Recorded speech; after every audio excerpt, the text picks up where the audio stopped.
Good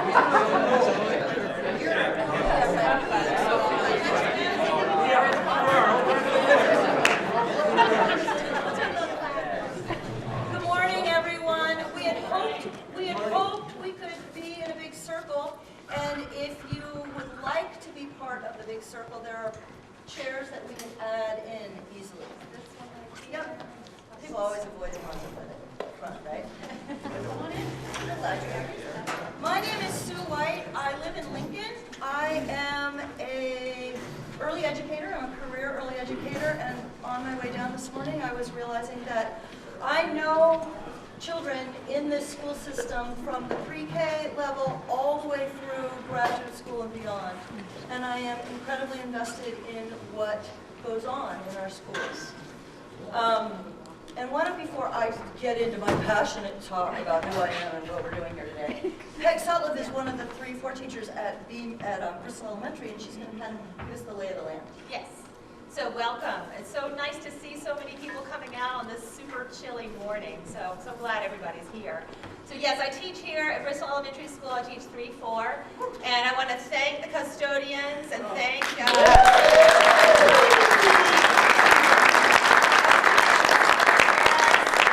saws on the sidewalk so nobody slips. And I also want to thank my students who made the signage for you guys to find your way around this wing. I just have to tell a quick story. I had a girl in my class who was making the sign for the bathroom, and she was like, should I say restroom? I said, yeah, that's a good idea. And so she's making it, and she looks at me, she's like, I'm not really sure how to decorate this sign. I said, you know what? Just do a little border, and it'll be all good. So, anyway, so hopefully it makes it clear the bathrooms are out those doors to the left and take a right, and they're right on your right. We're going to break out into 3 rooms soon. One group is going to stay in here, and then the other 2 groups are going to go just right down the hallways. I'll just let you follow those signs so that you can figure it out. So anyway, welcome. Thank you, and I'm going to hand it over to Sue. Hey. It's wonderful, as Peg says, that we filled this room. It was like, how many chairs? We don't want a bunch to be empty, but we want to have a big circle. And here, I think we did a pretty good job. So thank you for coming. As I said, I am a Lincoln resident. 3 years ago, I got involved in the goings-on in our district when we were voting budgets down, and feel great about the transitions and changes that have been happening in the district and at Mount Abe. I love our schools. I love all of them. And then more recently, we've had some more votes voted down. We're working towards renovation at Mount Abe. There's been a lot of conversation around that. And through those budgets and through those votes, a group of us, we've landed on steering committee. David Brin brought us together in November, and we've been meeting on Saturdays and just talking about what we think and what we vision and what we dream and what we're held back by around Mount Abe and around our district and around our community and around our students. One of our first conversations brought us to this very simple triangle. We have Mount Abe, we have our students, we have the building, we have our community, and we have our education and what goes on around our education. And then we talk and we meet again, and you know, people are away, different people come. The group is between 10 and 12, different faces at the table each weekend. And then, as the conversation continues, it becomes more complex. I'm not going to go into it completely, but you can see that the student and the Mount Abe remain at the middle. It becomes more of an earth idea. We have Starksboro, we have Bristol, we have Lincoln, we have relationships, a huge idea of ecosystem. Our conversations continue, and then it's like, you know, if we're going to have this meeting, we need to really figure out what we're going to do. And it can't be this, I don't think. You know, we've already heard 4 hours. Is that too long? Is that too long? It's like, well, didn't feel too long to us in this conversation. But we brought ourselves back to our triangles, our students and our building. David's going to talk a little bit about this in a minute. But another vision that emerged is the circle, which is always a nice, you know, there's not a beginning, there's not an end, there aren't points on it. It moves in both directions.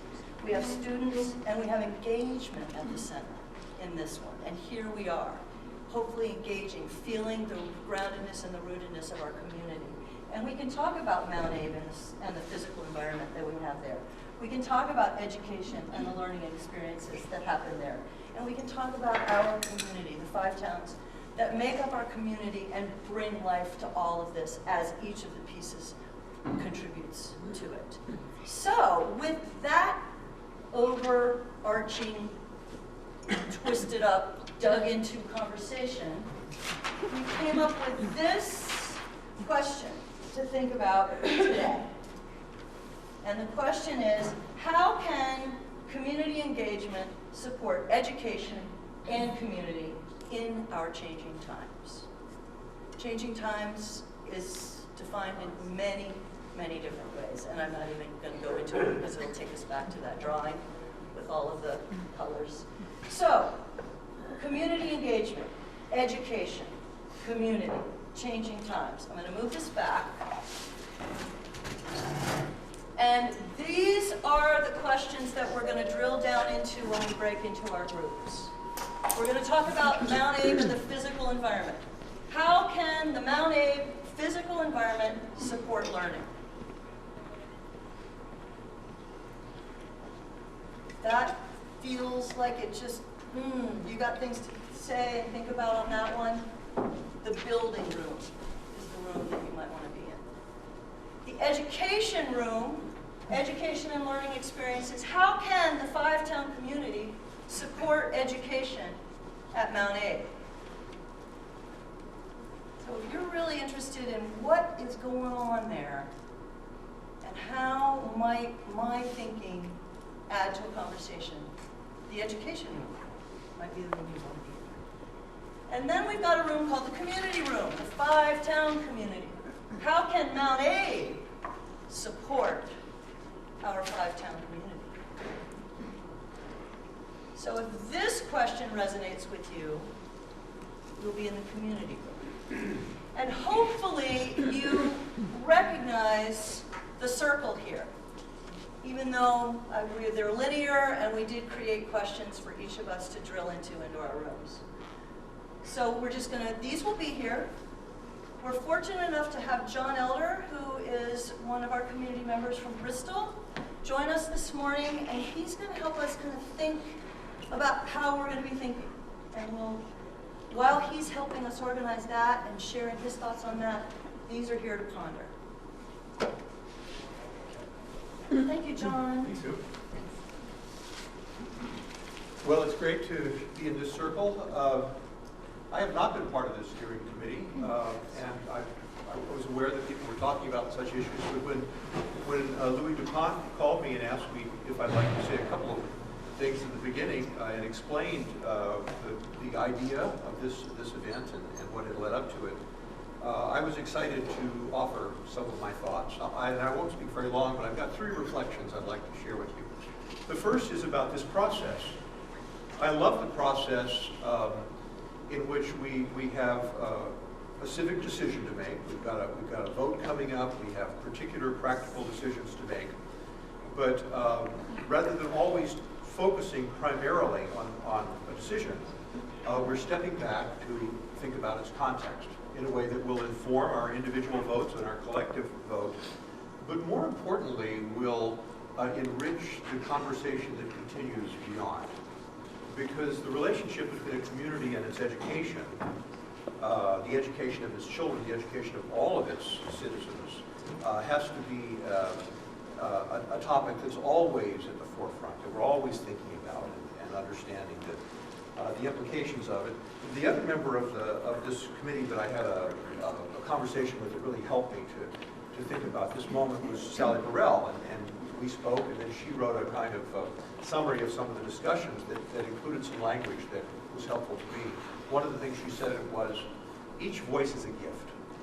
That's so important to bear in mind in the middle of decisions where we don't always come down at the same place. We never come down, all of us, at the same place in terms of the important civic decisions we have to make. But if we understand that each voice is helping us to think more deeply about these really vast experiences, and also as these decisions, as Sally said, if we remember that in the case of thinking about our schools, that learning is for everyone, something that we all do. So I love this attitude, this approach, and this is the second point I'd like to make to you. I love it because it seems to me an approach that's both practical and visionary. Yeah, I know it's practical. I remember, not to raise yet a whole another controversy, but when I was on the Bristol Planning Commission, when I came into it, we had voted down our town plan twice. We were out of compliance, and we in response to the overwhelming crisis of that day, had an exactly split, well, not exactly, but 5-4 planning commission. We could not get past it. We could not come up with anything because you need a bigger majority. And so the chair asked two people from absolute opposite ends to go away and see if they could agree on anything, which I thought was a great idea. And those two people did go away. I was one of them. And we found that we could not agree if we focused on the immediate issue, but we could agree if we asked broad questions like, what's the nature of our town? What's its topography? What are its priorities? What's the overall rationale of past plans? And if stepping away from the immediate decision, we could affirm broader questions about where housing needed to go, how to maintain our compact village structure and so forth. And so we came back with that report and that conversation, and we came away with a unanimous vote for the Planning Commission and an overwhelming positive vote on a town plan. It was practical to come back around having clarified and reminded ourselves of what we all agreed on. And the other decision, which is more personal, the other example of this, I taught. I'm not an engineer, not a lawyer, not a forester, although I appreciate the expertise and drawing of all those folks. I taught English, and I loved teaching writing. I am a writer, and I found again and again, and reported to my students that this was the case. That when you get into the middle of a piece of writing and it becomes a train wreck, because your ideas collide with each other, they don't work, or there's a gap you can't get across logically, that's the place where your writing wants to be really good. That's where it wants to go down below the obvious surface, to a place where you can go under the chasm or build a bridge across it. That's your opportunity. And I think for a community too, it's practical to remember that every specific decision has a broader conversation that can inform it and that can follow beyond it. So that's the practical side of this process. There's also the visionary side. A thinker who's been so inspirational to many, to me certainly, is Martin Luther King, and he led the struggle for civil rights in the most inspiring way.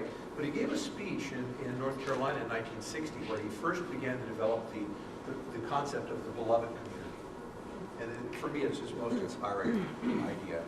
He said, after the struggle, what's even more important than the struggle is, and this is his language, the reconciliation.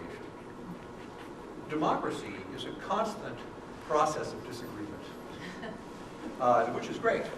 But then after that, we have to constantly put the community back together, and that's the reconciliation. Because, he said, we need to build the beloved community. What he meant by that was a community in which it's not just fair, it needs to be fair, but in addition to that, in which we rejoice in the membership of our other community members with whom we don't agree all the time, in which we take them as our resources and as the pleasure of living in the community. And this is the constant challenge. This is the aspirational side of it. I also have always loved the saying of the great judge, Learned Hand, who said, "I am a citizen of the invisible republic." And my way of understanding that is, I love the America that has never yet existed. And that's what I work for. That's what I identify with. I aspire to bring about the vision that would be the highest manifestation of our community. And I think for us in the five-town region of Northeast Addison County, that's also a powerful motivation. And the last point I wanted to share with you, the last reflection, is that an aspect of this conversation that I think is so important and that I hope will continue whatever we do in the near future is the way in which learning is for everyone, going back to Sally's comment there. Rachel Carson, along with Martin Luther King, is one of my personal heroes. Our daughter's named for her. But in addition to Silent Spring, she wrote a book called The Sense of Wonder, which is the best book about environmental education. And then she says, when we take little kids out to wetlands and up in mountains and expose them to nature, the point is not to go along and tell them the names of plants and stuff and fill them in on knowledge. The most important thing, the priority from which the thirst for knowledge grows, is the sense of wonder. All they need from us is the companionship of an interested adult, at least one. She said that's what they need from us. To sort of ratify them and say, yes, you're right, this is wonderful. This is important. And that allows them then to fire their thirst for knowledge. But she said the other side is, by being their companions in their celebration of their sense of wonder, we can rediscover the joy and the excitement and the mystery of nature. And so that's the other side. We're talking about, you know, Mount Aid in certain ways. But I remember my 3 kids went to this school, and they all went to Mount Aid, and they all were served well in their very, very different ways. But there's much more, I perceive this, there's much more parental and familial investment at the elementary school. And I think there are 2 reasons for that. That's my experience. I've had other people say the same. One thing is, little kids are really cute and cuddly like teddy bears. And adolescents have sharp elbows, you know, as they claim their autonomy. They're kind of scary. The other thing is that in elementary school, 1 or 2 teachers tend to hold the community. You can see everything working together, and we feel comfortable in that. When they get to junior high and high school, education is more specialized. And in the math and the science and the computers and so forth, many of us who haven't done these things, if we ever did them in 30 or 40 years, are not quite sure we're competent to help them with their homework. And we're certain that they're not inviting us probably to do that. So I think that the high school is more of a challenge with these angular, larger children and their more specialized curriculum. And that's another reason it's good to think holistically. It's all part of one big educational process, from elementary school, or from preschool rather, through elementary school, junior high, high school, college, and then something like talk about community college, neighbors teaching neighbors. The notion that all of us have a possibility of teaching each other and certainly of learning from each other. And that, I don't know when we'll get to this today, but I love the sense that people of all ages are actively involved in each other's education. And perhaps the high school and the elementary can relate in certain ways that are useful and inspiring. So those are my 3 reflections. I'm really excited to talking with you and learning from you today. Thank you.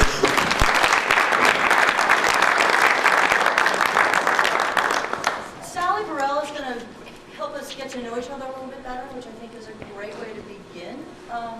And one thing I did want to say quickly that I forgot to say is that as we prepared for this, we realized that we have incredible community groups and activities that happen.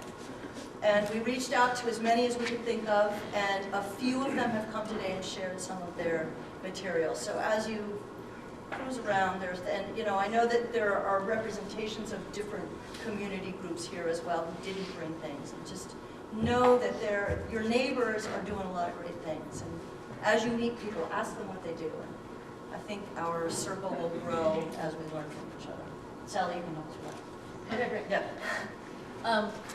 Actually, everyone was doing so much meeting and greeting earlier, it seems, you know, not as important right now to do the meet and greet, but I still want to do it. And the idea is to go to 3 different people, 3 different times, and ask them, why did you come here today? And maybe, what are you interested in? And spend about 1 minute, each taking a turn, 1 minute speaking, and the other listening, and then switch places. So, you know, and then, let's see.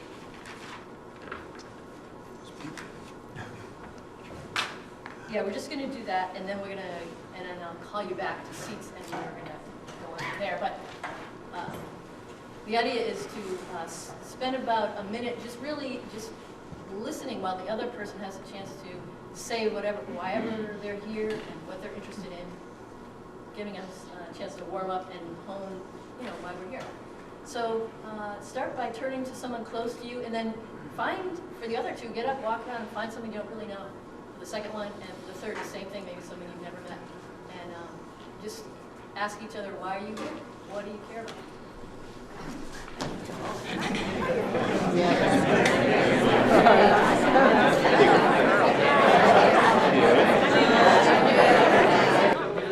I wanted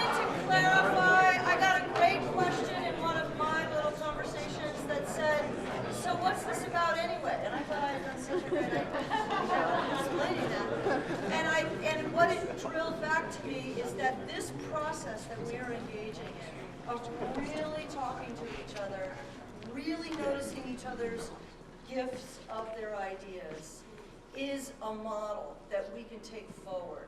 And so we're going to do that as carefully and as intentionally as we can. And out of that intention, we can dive into these questions. So hopefully that's a little bit of clarity. David's going to lead us into the actual. Yes. And it's perfect because they put me at this time, and we're already out of time, so we keep it really short. But again, I want to say thank you all for being here today, and for the energy that's in this room. And I have to say, I look around and I think about the fact that we all get to live in this amazing place together. And we all have some amazing capacities. It's just awesome. I do feel a need to let you know that we are just barely in the New Haven River watershed right here. And if you walk down the road here a couple hundred yards, you will get into the Little Otter Creek watershed. And then if you walk a little further beyond that, maybe 1,000 yards, you're in the Lewis Creek watershed. So we're like this whole convergence of these major watersheds is happening. Actually, you can put a foot in all three watersheds if you go up the hill here, several hundred yards. You can be in all three at one time. If you want. Not today. But, so today really is about coming together. Today is about exploring the larger universe of our communities. We are pretty loose, but we have one thing that we would love to come out of the rooms, and that is your best thoughts about what really motivates you to move Mount Aid, education, and our community forward. And we want to hear from everybody. And everything is going to be regarded as a gift. Nobody's going to challenge anything you have to say. It's a gift. We're working together. Some of us are great and able to articulate, others less, but we want to get your thoughts out. And so the rules, there's almost no rules, except for there are a few things. One is, keep it short. Second is, listen. Try to stay quiet when somebody else is saying their thing. Just be respectful. Basically, the way the rooms are going to work, and know that we're not going to vote on this. There's no voting. There are no green dots. There's no judging. You don't have to see your idea, only get your dot. You know what I mean? So, but you do want to make sure that your idea gets up. We want to capture what you have to say.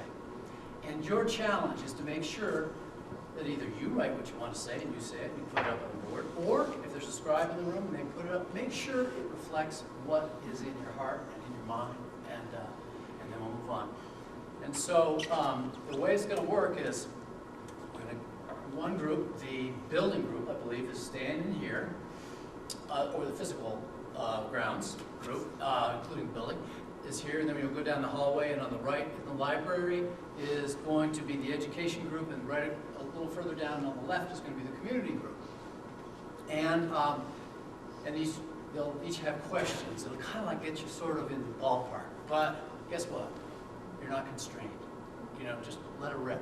And here's how the system will work. You go into the rooms, and there'll be about a 10-minute period where you'll sort of get oriented, and you'll be thinking about it, and you'll have an opportunity to get clear with your thoughts, and we're asking you to write them down. Just write them down. And try to have them be clean, clear, as brief as possible. Then, we'll go around the room, one thought at a time. No judgment, just appreciation that somebody is expressing their gift. And and there basically will be very little questions. If there's confusion, we can ask a question, I guess. But try to keep that so it just goes around, one gift at a time, all the way around. And we'll spin around until we run out of gifts or run out of time. If somebody says something, well, I think we should do this, and it's something that was the top on your list, and it's pretty close to being on the top of your list, pass it. Okay, perfect. Go to your number 2. If somebody says something that, wow, that's pretty cool, but I'd love to add a but rather than a than. Well, great, or some other little concept, and you can add to somebody else's. But so the idea, though, is we want to capture everything and have it be posted. Then what will happen in the room is that we'll We'll have a little time to talk about what just happened in terms of the download of the ideas. All the ideas from the rooms are going to come back in here. And then we're going to have a conversation, a little less structured conversation, about the intersections of these things and see if we can see different kind of connectivity that maybe we hadn't seen before we had those conversations. There will be, in each room, there's a sign-in sheet. Please, if you want to be connected with this in the future, because I think something like this will continue, write your names down and make sure that your email is clear so that we can contact you so just print it carefully. There will also be a card there, and we would ask each of you, over the course of the day, jot down some thoughts that are just kind of emerging in your head, so that at the end of the day, you'll have that card. It's called your exit card. Without the exit card, you can't get out of the building. So that's kind of the gist of it. I'm just going to look at my notes to see if I hit a few things. Again, the key thing is how can community engagement support education and community in these changing times? And yeah, I think we're actually thinking about all that's been said. I think we're pretty well catching this all. Can I just clarify one thing? Please. David? It sounds, so I just want to make sure that I'm understanding too. So it sounds like there's two papers that people might get as they walk in. One is to jot down just your thoughts to get them organized so that you can say how you feel, and then the other one is the card. Is that true? Well, that's a possibility. No, you could, but let me try to clarify this. The other thing is, it's your card. You can do what you want with it. And if you want to just write it down on the card, and it's going to be your exit card, although it'll have all your brilliant thoughts on it, and you're willing to use that to get out of the building, you get to. Okay? I mean, the idea, the concept of the exit card isn't to make you go through a lot of hoops. The idea is to capture your thoughts. So if you want to, you can. Does that make sense? I still do want to clarify right now when we think about this. Yes. This card is basically a collaboration card, and the idea of jotting things down is actually to jot specifically things that came up on the board that you want to be in a conversation about in the future. So then we can help bring people together for that conversation. So we're going to go through them and find out where you said, I would like to be a part of this, a conversation about this, so then we can help you get to it. So it's pretty important that you write down what is there, and maybe there's a number in front of it, and say, yes, I want to be a part of it, an email that goes out about this. So it's a collaboration card for future. And know that this is an evolving process, and you probably will have your best thought as you're just trying to get out the door. And you can write that down too. And so, but I think it's important to be able to be comfortable with the process.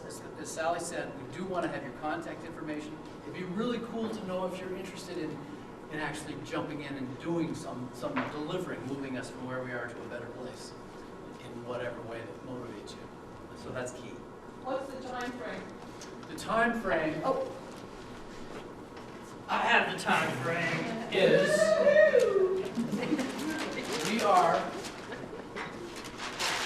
we're going to be exiting the rooms at 11. So we have we're Right on schedule. Yeah. Does anybody have any questions, Nancy? Yeah, I'm just curious about, in addition to using the results that you collect today for planning future conversations, what other plans might you have about what you're going to do with the results? Well, I will not be speaking for the group, but I would say that what we would like to have is the results get as much airtime as they can possibly get and be presented to folks who would like to hear it. For example, for the school in official capacity, through the press, if they ask us, John Flowers, I don't know if he's here today. Do we have anybody here from the press? We have Neat here. Shane. Okay, but do we have somebody who writes? I will be, if the press was invited, who knows if his car started or not. There's been some change over at Addison Independent. We no longer have Gay and Murphy doing our coverage. We have John Flowers, and I know he was out on Wednesday night at the budget presentation, and who knows, there might be a sports event that he needs to be at. Anyways, he's not here. So we will be sending him something. If there's something that's burning that you feel like should be in the press, put it on your exit card. And I'm would hope, Nancy, that when we come back and have that recap summary time, that things will percolate that maybe no one has thought of about what next steps might be. And we do have some board members here from various different schools and or you know, the different capacities in the district, and who knows what that thinking might bring. And we can come back and chew on that a little together. Yeah, so we definitely want to get it out. We will finalize it and come up with a little summary of everything that gets said. Will be available to present it to people anywhere that want to hear about it. And we could send it out via email, We can get it if out we by have your email. email. So we can send it to everybody. Yeah, we'll make a that's big here, list. so everybody gets it. Yeah, Recap. that's, and again, I want to reiterate what Sally says, that it's one thing to spin out ideas, but it's another, which is awesome, but it's also really great to put your name next to the things that you really like to move forward. That's really key. Any other questions or thoughts? Oh, Deb's got one. Yes, hi. What if you really have something relevant to say in reference to all three of those areas? Awesome. Well, there's several ways of doing that. Okay. One is in the larger group when we come back, or if you're just really jazzed about it, you could slide out of a room into another room. Just don't have any eye contact. Don't tell anybody you're doing that. And so, yeah, you can do that.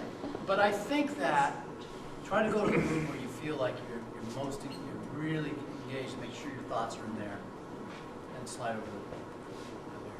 So, have fun. Okay. Would you like us to read the questions again? Yeah. Okay. Wanna do that? Sure. Physical environment. How can the Mount Abe physical environment support learning? That's going to be here. How can the Fivetown community support education at Mount Abe? That's going to be down the hallway in the library. And this, how can Mount Abe support the Fivetown community? That's going to be down the hallway on the left in the music room. So those are the questions. Any other questions? Thank you. Have fun. Well, you should have watched us. Very important is that when we spend money as a community on offerings for children, they ought to be available to everyone, not just to some children. For example, when you think about after-school activities, sports and extracurricular activities, plays and so forth, special trips, we really need to be insisting as a community that those sorts of things are accessible to all kids. And a small, and certainly not the only thing that's needed, is an activity bus through the year, so that what is offered after school is available not just to some kids, but to all kids. And I said back then, I continue to say it, I've said it even recently, is that Mount Abe is on the cusp of greatness. It has been for as long as I've been involved there. We have gotten more great things started, but we have not found a way to make them universal. Nancy's dead on. It's got to be for everybody. However, these kinds of opportunities involving the community in whatever form, scaling them up so that they're available to all the kids is expensive. Kind of goes along with Jen's a little bit. I guess just I keep thinking of all the sporting events and events that I've been to in the last bunch of years with my kids at Mount Abe. And every time it's always just like, oh my gosh, this setting is just unbelievably beautiful. And it's bringing so many people on a regular basis to this area and that campus. And so I keep thinking, like, what if we could create a better link, a community link or a communications link between the school and whoever's planning all these sporting events, and the local businesses or whoever to create more of a like, this is what's going on in Bristol, and you can set up a little market or you can do whatever, some way to showcase all the amazing things that happen, and all these random people who are kind of forced to be there for about 4 or 5 hours for the day with their kids, and you know. Wrestling, and then you're there all day. But even when they have the I also have talked to other parents from other schools, and they always say, wow, what a spot It's you such a have great here, this spot. is incredible.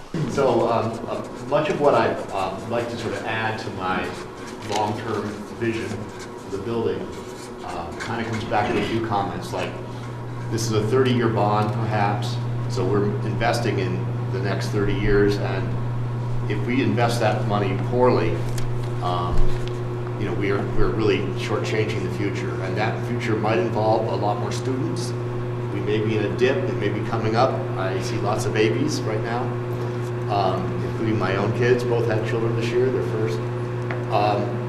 And so some of my vision for what we should be doing with this money is we should be trying to achieve a net zero school now. It was really exciting for me to hear so many people talk about the desire for more community involvement, and it sounds like the availability. And what I come back to, because I do like to, like Julie does and Andrea and different teachers, I do like to try to break down the walls from kids, so they're not just in this little box of a room learning, it's the real world. But honestly, as we know, it gets pretty busy in this building, and it really is hard to step out and make those connections. So what it comes down to for me, it sounds like as a vision or a hope or a solution is to get some kind of system in place so that it is easier.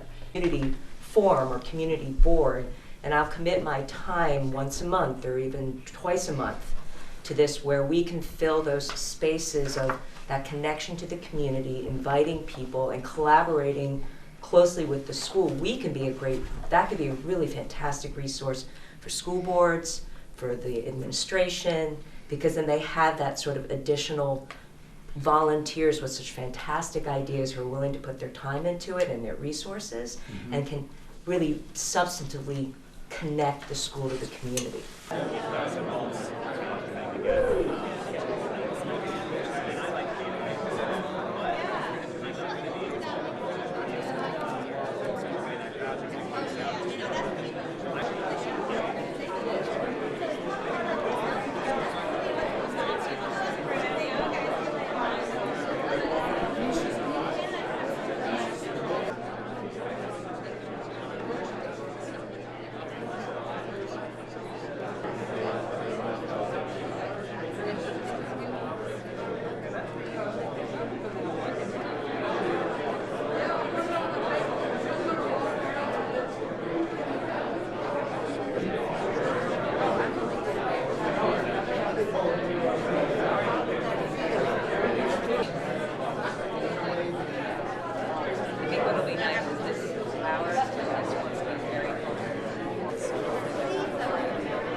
Friends of 5 pounds. I went to.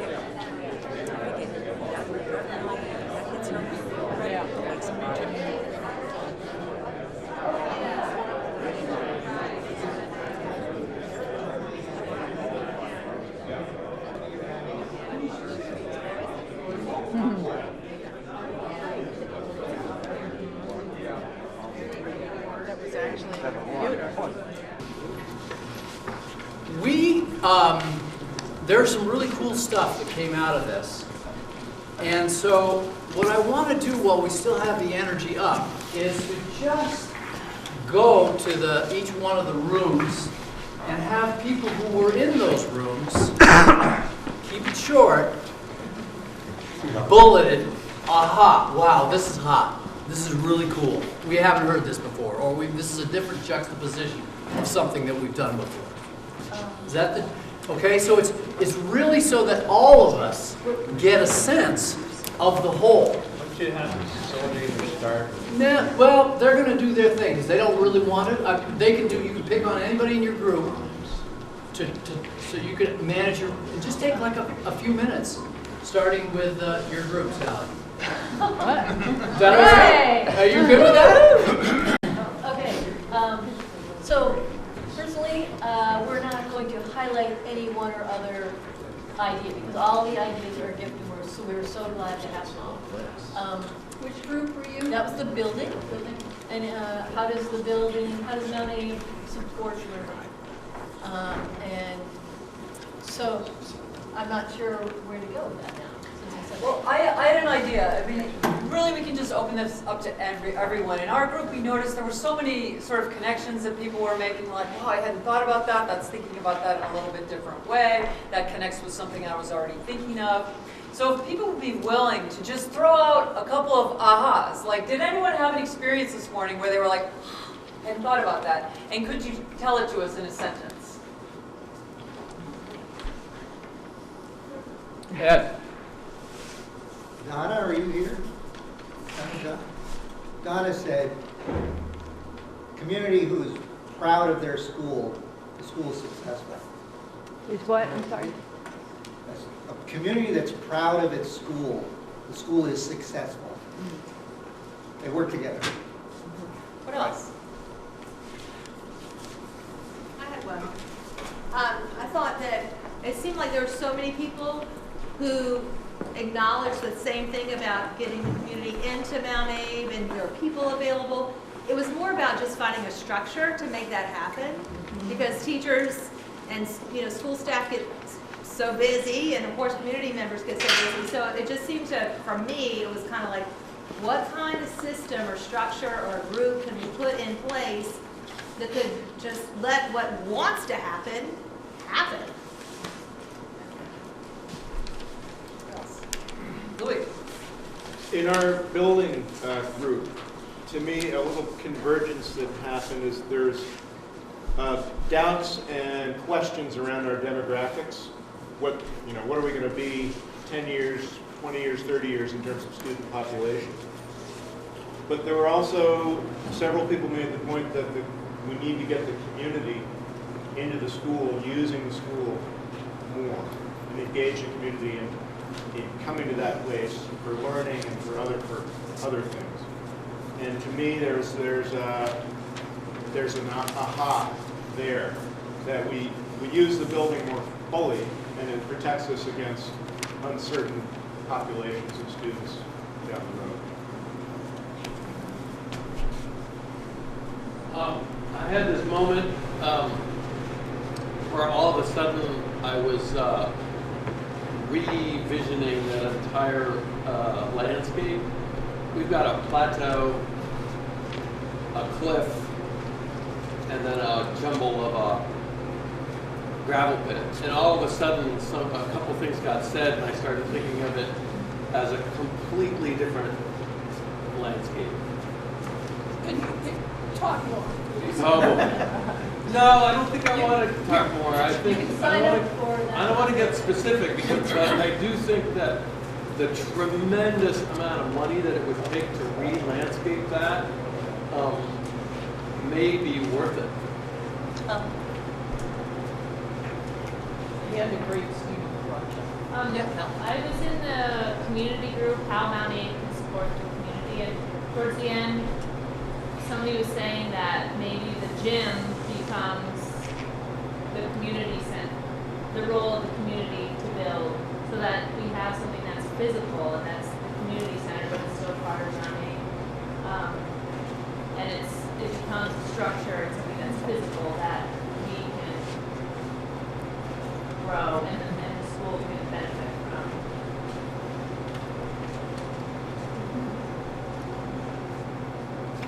I discovered that I really want to get re-involved with Mount Abe. I've been away 5 or 6 years.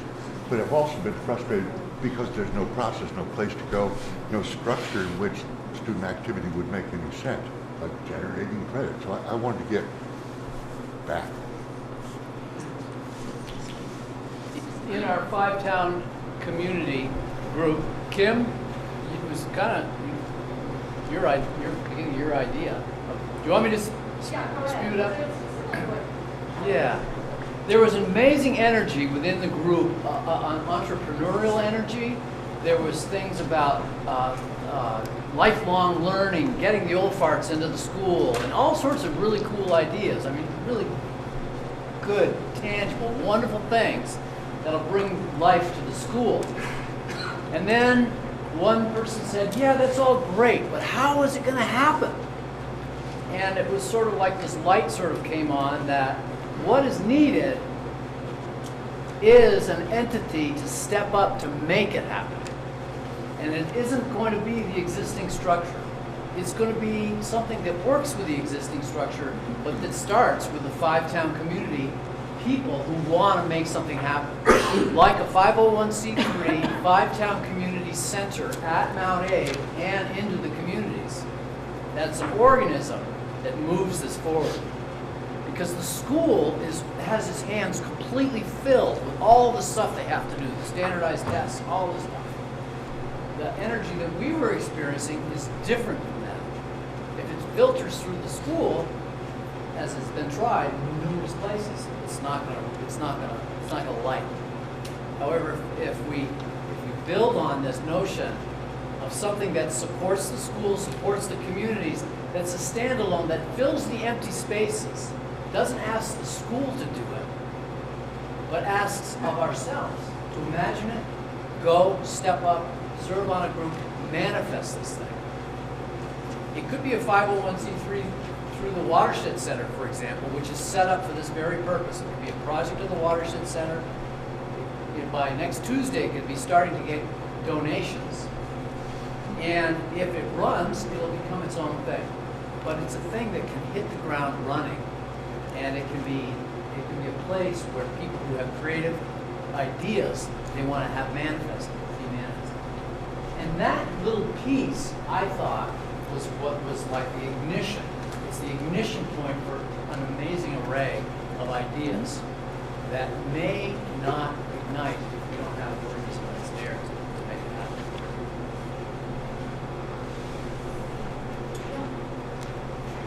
I attended the building group, and as I noticed from the other postings, there seems to be a desire to create an association to the professional staff. Might even call them non-professional staff. Expanding pathways was one of them that was written up over here, and there's similar thoughts over here. So it opened up my mind to we'll call it a secondary staff group that wasn't the professional staff, paid professional staff, but perhaps a volunteer, non-professional staff. Right behind. I'm picking up on what you were saying, David. I think I'm seeing a pattern of maybe there's an entity that doesn't exist now, a 501c3, a foundation, whatever you call it, that helps make many of these ideas happen. But the other tack I think I was hearing in our group is supporting especially the mentorship programs that are already established but can be faltering. And they were in two categories. One was individual mentors working with kids through programs primarily in the elementary school right now, but also a bit in the high school. And the other is shoring up and expanding the personalized learning opportunities that are available through pathways at Mount Abraham now that connect students with community mentors to pursue the passion that they want to pursue. And both those mentoring opportunities exist right now, but they need community support in order to flourish and expand and be accessible to all kids, not just some kids.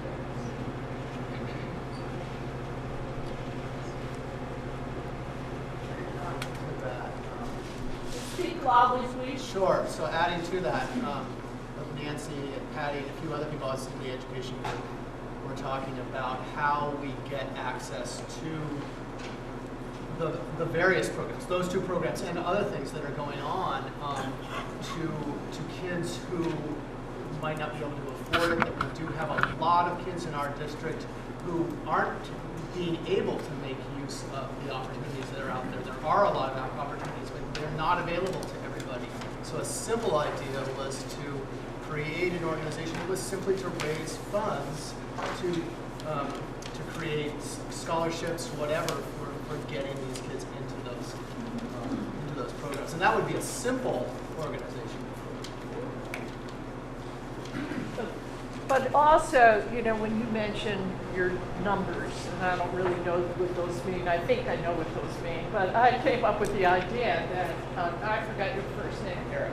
Eric was just talking about it, I called it Fivetown Friends, you know. Fivetown, did I just call it Friends? Friends of the Fivetown, I don't even know what the heck I call it. But to keep it simple, but it can be what you're talking about, so. And then it connects with, yeah, we need technology to make this list of resources. Then boom, a teacher's sitting there, I need such and such, gets on the computer, the names come up, the accesses come up. It shouldn't be hard, but I don't have that expertise. But yeah, using us as a resource and things. What Aristotle said is there's three types of things. There's three types of interests. There's government, there's private, and there's common interests. Well, the problem with the commons isn't that it didn't work, as Eric Hardin said, it was a tragedy of the commons. The tragedy of the commons was that the commoners were wiped out. We are all commoners. We're stepping up to the plate. We're not government. We're not private. We're commoners. We need a place to reside. We need an entity. Call it what you want. I'm thinking of a 501c3. But it seems to me that that's the way we could get this engine to do these incredible things. We can tap the energy that's in this room as commoners. Okay, so that's the piece that I think is lacking, and I think we could manifest it, and I think we could do great things, all of these great things. Because then what we'd be challenged with is stepping up to what we think is great and to going to the meetings and pushing it so that we manifest it. The ideas are fabulous, but they need legs and they need arms. But they also need a house where they're supported. And that's what I think we could do. In addition to, you know, this isn't about taking anything away from the school. This is like a symbiotic relationship. This is like turning on the lights. This is juicing things up. And so we've got to move away from this thing of us going after, being against each other. We're for each other. We all want the school to succeed. We want our communities to succeed. We want our kids to live here and not go away. These are all things, these are all values we share. So we have to change that. We have to change the dynamics. We have to empower the commoners, I think. And in that way, I think that could be one of the elements that could really put Mount Abraham on the map. Are there any other aha moments that people would like to share at this moment? I just have one little one, and it was talking to someone after our group, which was a building group, I think it goes in with what David is talking about. It's all these ideas were around the table, and it was also ideas that weren't filtered into, you know, the bond idea, which was at that circle too. And something like being more organized as commoners, somehow it would help us maybe get ideas where we could enter into the stream of bigger decisions that are happening with, you know, our money or our big things. So it does feel really important to get some power and something for people to come together so that things can really happen sooner than too late. Right. Anyone else? I guess my aha moment was something I didn't hear that I kind of expected to hear. You know, in the context of where we are right now in terms of people are talking about level funding budgets, you know, renovation projects. I didn't hear a whole lot about budget priorities, you know, and that surprised me.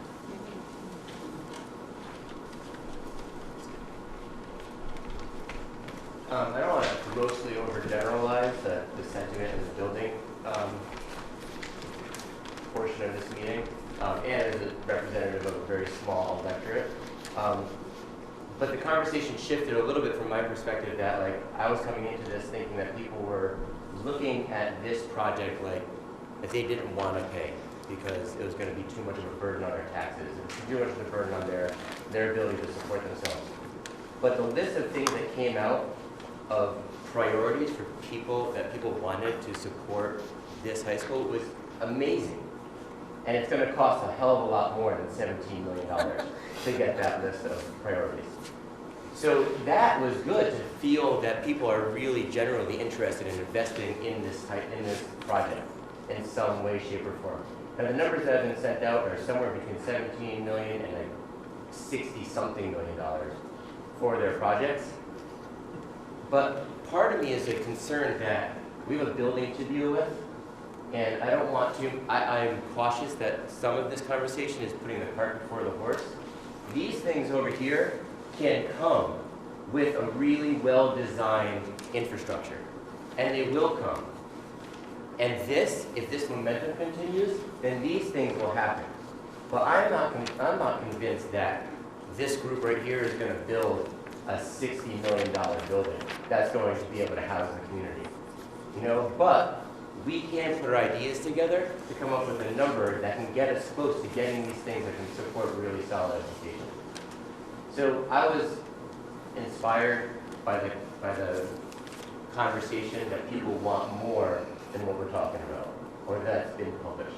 And I'm inspired by that.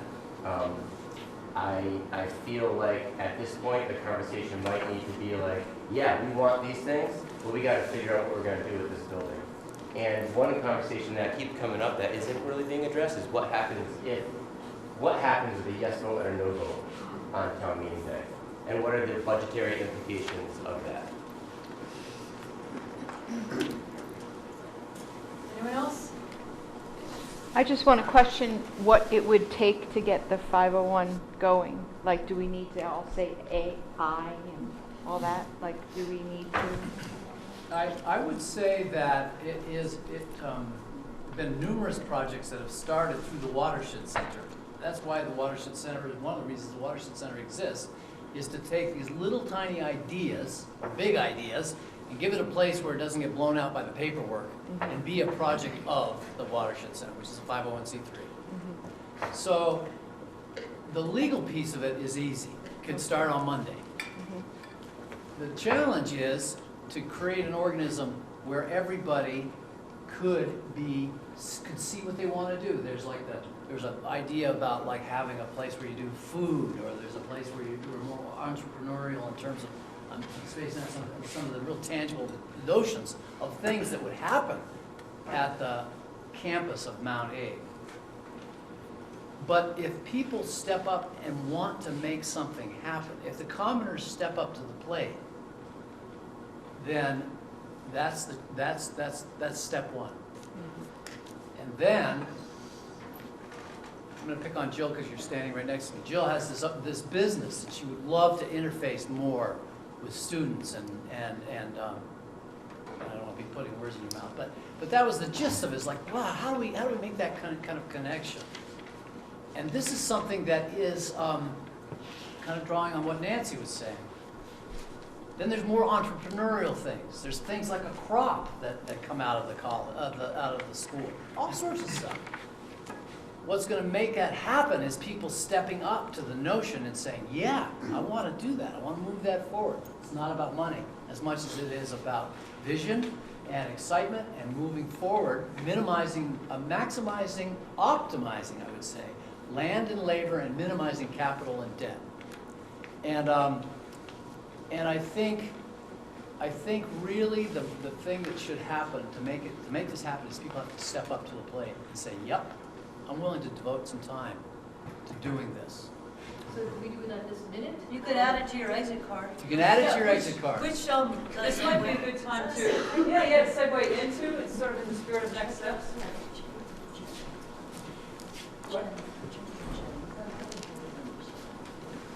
Oh, yes, yeah, okay. But on this exit card that you have, there's 3 things that we were hoping that you would put on there in addition to your contact information. One was on the front, make sure that if there's anything that you've heard happen here today or you've seen on one of these sheets that you're interested in being involved in, make sure that you write that down. Even if it's not from your group, any of the groups time. And then we're interested in what you thought of this process, in thinking about moving forward and next steps. I mean, maybe we need to have more of these forums. Maybe it needs to take a different format. But if you could just give us a few comments on how you felt today. What did it feel like to come here? What does it feel like now? And if you have specific suggestions of how this process should have been different, please put those on the back of your card. But we would love to just get a couple of comments today, if anyone's willing to say, how did it feel to be part of this process today?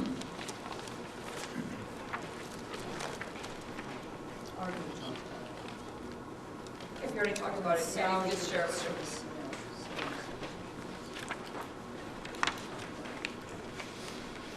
Did you feel like you were listened to? Did you get to say what you wanted to say? Are you wanting to say it, or are you talking? Yeah, I would love to hear some of them out loud. You can write it down if you want, but would write if you have real specific suggestions of how to do it differently. I feel super grateful for how positive everyone is.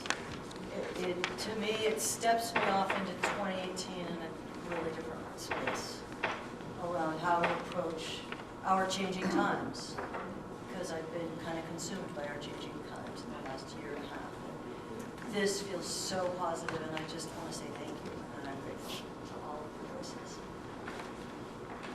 Thanks to the committee that pulled this together.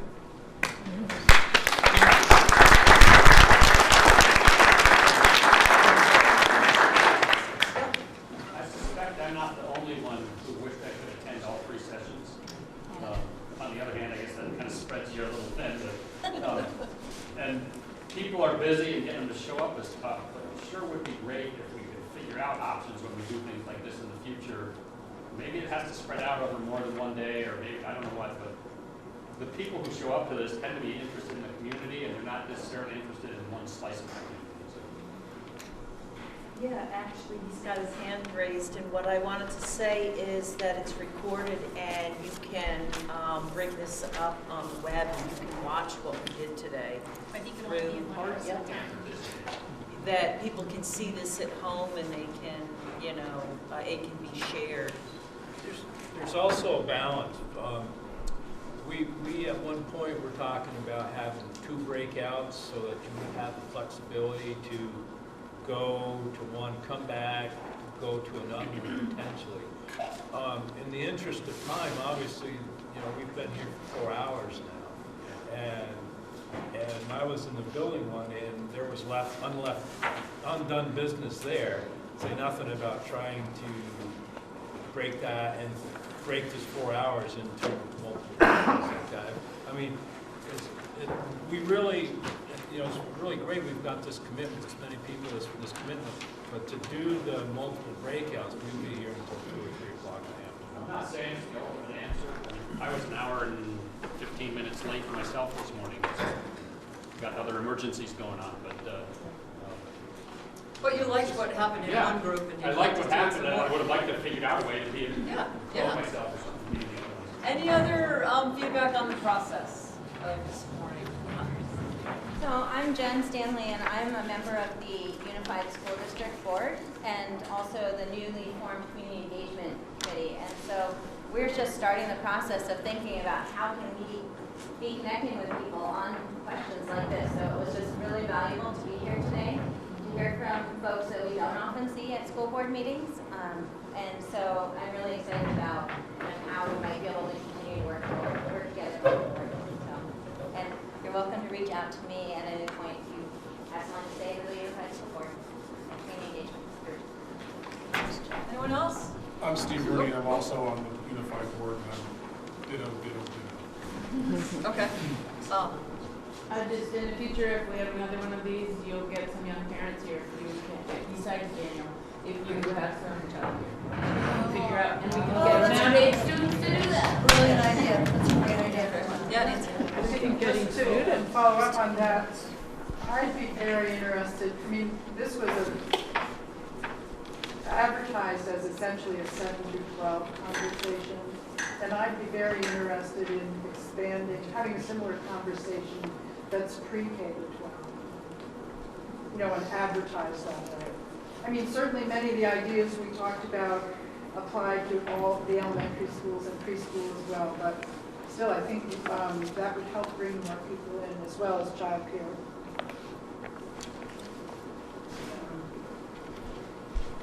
We're talking about, the process, right? And what might happen next.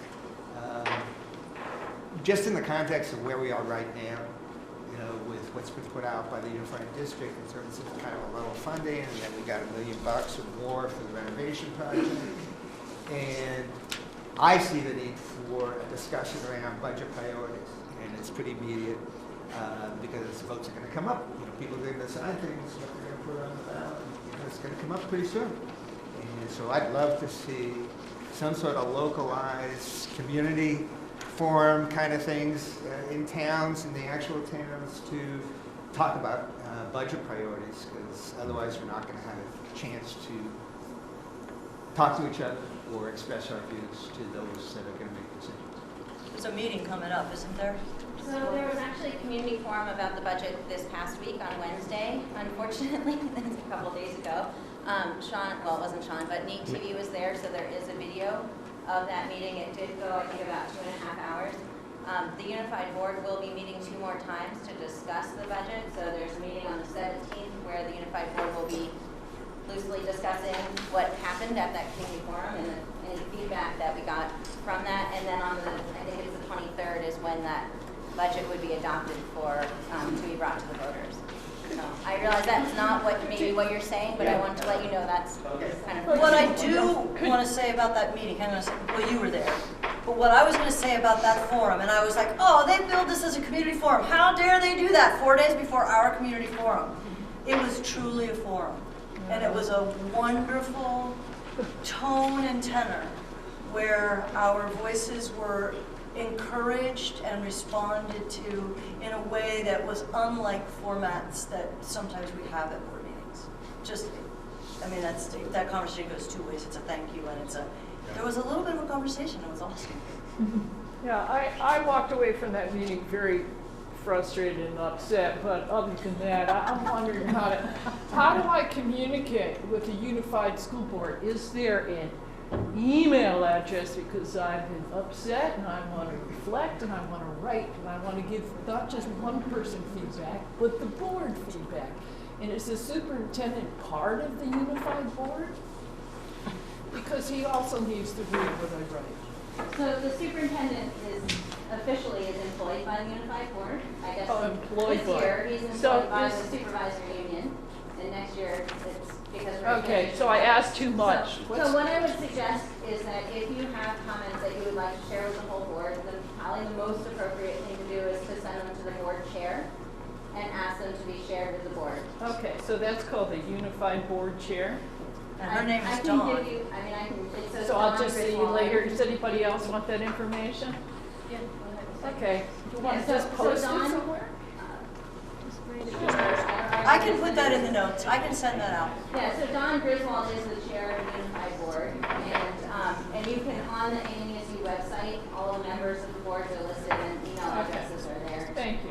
It's not always super friendly to go through that website, but it's all there. Nancy, did you have something? I would just add, it never hurts to communicate with every member of the board, not just the chair. And those addresses are on the I don't even know website. who's on the board. Patty, I'll try to get that in our notes. I'll try to send that out. Yeah, so I can smell the pizza, so go ahead. I would just to add to that, Patty, I would say get in touch with your Bristol representatives first, have conversations with them and the board. I mean, it's great to email the whole board, but the people that you voted that maybe you didn't vote for them, but the people in this town representing your interest on that board need to hear from you. And that goes for all the 5 towns. And one is right there, sitting right next to you, Patty. Steve Shizzy Jim. So there was also a survey Monkey put out after that forum, encouraging people to voice their opinions on the budget. So I missed that survey. Was that posted on Front Porch? Or? If you have one of those, I could add that to the minutes too if you want me to. I'm not clear as to how that. So Sue, I would be happy to work with you to find out. I personally wasn't involved in posting it, but I understand they were planning to post the video link as well as the survey link so that people could look at that. And I think also the presentation slides. Right. Great. Our final question for you today, which you could also reflect on the back of your card if you wanted to, is with this information, we've talked a lot about it, but there was a question at the beginning about where this information will go, what are the next steps. If in the process of this morning you came up with an idea of where this information should now be disseminated to, write that on your card, or we'd love to hear a couple of ideas now of next steps on what to do with this information. I've heard several people remark that prioritization of our needs, wants, is really the first step to a process like this, and I couldn't agree more. Perhaps that's the best place to start, is prioritization. We've got 1,000 ideas. We've got a budget for 100 of them. Which of these is the most important to the community? I'm not sure how to go about getting that, but it requires the participation of the community, just like the elections that we have every year. That same type of participation by everyone. What are your priorities? Look at everybody's priorities and organize them, and then we'll have a list of the priorities of the community. So logistically, we've got a bond vote scheduled for March. Here we are in January. What is the schedule? How does this feed into that? What is the time frame? How do the pieces fall together in that context? There was somebody in the building committee who gave a very good description. I don't know if they're still here. Troy? About the legal process and what's involved and what the bond vote means. Is he still here? He's not still here, but I also feel like it would be appropriate if in our recap we get some information from him to share with people. Does anybody remember? Well, this point was we have going to be voted out at town meeting. Yeah, so the renovation committee is already settled on them. So the renovation committee has recommended to the Mount School Board to float a bond this town meeting day for up to $29.5 million. The Mount School Board has handed that to the principal, or the superintendent, I'm sorry, to evaluate that and come back to the board with a formal proposal sometime in February to track it for a bond vote in March. The renovation committee essentially has done their work. They've reevaluated the proposal, or to make a proposal since the last bond vote, and so their work is complete. The next step will be for the school board, Mount Aids School Board, to vote to process or to forward the bond vote for town meeting day. There'll be a lot of work. Well, there'll be work from either the renovation committee or the building committee to start developing plans, so there will be a concept to be reviewed in time for town meeting day as well. And then based on whatever the vote is at town meeting day, they will go on to actually do the detailed drawings and affect the project. And I think the other thing Troy said is it's a vote for up to that amount. It doesn't mean that that amount has to be sent. I think it's similar to like the firehouse where we voted for like $3 or $4 million and ended up costing like 2.6 or something like that. So the bond vote is for authorization to spend. Right. Depending, and to develop that number, obviously you're in preliminary stage. You have what your costs are that you know. You have contingencies on unforeseen, and you have contingencies for scope change. You have contingencies for the bidding process. Contingency. So it's a very safe number based on the plan that they have. There is some recognition it could be less. And I think the other thing he said too is that there's a plan now, and it's a preliminary plan, and that much of the decisions on exactly what they're going to do still has to happen even after you vote for that bond amount. Right. So there's ability to influence that stuff. It's just saying we approve to spend up to this amount. Just a point of clarification, I believe the superintendent will be making his recommendation to the school board next Wednesday. Yeah, Diane? And we wanted to make it clear that our interest in this forum was not that people vote one way or the other on the bond. We're not taking a side on that. Our interest is that everyone votes. Our goal is 60% of the registered voters would vote. So you get to vote any way you want, but we want it to be a valid and legitimate outcome. So tell your family and friends, everyone needs to vote. Actually, my point piggybacks on Diane's. I just wanted to say that I love the fact that we've never focused on the bond vote in this conversation. There are plenty of chances to do that, and I know there are people here on both sides of it. It's delightful. We haven't had a straw vote or any other kind of vote. We don't need that today. But I also want to say this, regardless of what happens with the bond vote, the ideas that were discussed about a 501c3, Friends of Mount Abraham, an expanded, coordinated approach to mentorship at the level of our professional teachers and our citizens, all those are good regardless of the outcome of the board vote. And I think we should begin pursuing them immediately. Yeah. That makes a statement that this is not predicated on either outcome. That we are citizens with diverse opinions on the matter, and we will get to vote about it. But we're all in favor of strengthening the community bond, which is started right now, and that expresses the importance of this event in coordination with the vote. I mean, this is the fundamental work of citizenship. The vote is an expression.